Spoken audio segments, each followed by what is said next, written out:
Kita sekarang lihat nih tingkat keterisian rumah sakit dan juga tempat isolasi yang justru semakin tinggi. Ini bisa membuat banyak orang tidak bisa dirawat di fasilitas kesehatan yang resmi. Isoman pun juga menjadi pilihan yang cukup sulit karena beberapa orang justru membutuhkan pengobatan yang serius dan akhirnya juga gagal diselamatkan. Dan kita tahu saat ini ventilator atau tabung oksigen makin mahal dan makin langka karena permintaan yang begitu banyak. Nah, bahkan di sejumlah daerah ditemukan para pasien COVID-19 yang meninggal dunia di lokasi isoman yang tidak setiap saat terpantau oleh petugas medis. Nah, sebenarnya ada beberapa aplikasi yang bisa kita gunakan nih Inlanders saat menjalani isoman. Jadi kondisi kesehatan pasien tetap bisa dipantau secara online. Kita simak liputannya. Inliner, seorang warga Kamal, Kalideres, Jakarta Barat, ditemukan meninggal dunia saat menjalani isolasi mandiri. Keluarga pun menangis sedih karena melihat sang ayah meninggal dalam sepi saat menjalani isolasi mandiri. Korban meninggal setelah menjalani isolasi mandiri hari ke-10 di rumahnya. Petugas pemulasaraan jenazah Posko Monas Pemprov DKI Jakarta pun segera mengevakuasi jenazah dengan protokol COVID-19 lengkap. Setelah disolatkan, jenazah dimakamkan di TPU Covid Tegal Alur, Jakarta Barat.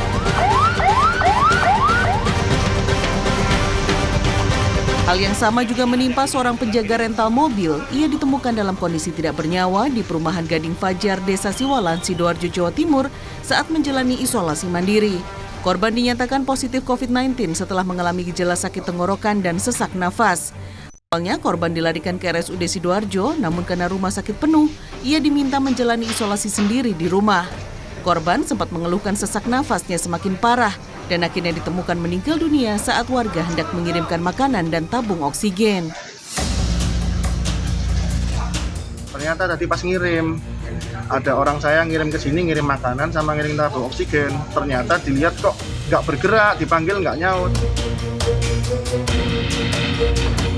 Sebelumnya, seorang lansia ditemukan meninggal dunia di rumahnya di kawasan Kemayoran, Jakarta Pusat setelah seminggu menjalani isolasi mandiri. Evakuasi korban sempat terkendala jalan sempit di pemukiman padat. Korban diketahui memiliki penyakit bawaan diabetes dan darah tinggi. Ia diketahui meninggal dunia saat keluarga akan membawanya untuk menjalani tes PCR lanjutan. Tingkat keterisian rumah sakit dan tempat isolasi memang sudah nyaris penuh 100%, membuat banyak orang harus menjalani isolasi mandiri tanpa perawatan dan pengecekan langsung para petugas medis.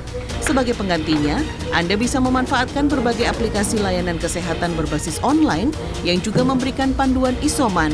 Aplikasi ini sudah dinyatakan sebagai partner resmi Kemenkes dan BNPB. Salah satunya adalah aplikasi Indonesia Trace Test and Isolation atau INATI yang dikelola Medical Therapy Adherence Klinik Farmasi Universitas Padjadjaran.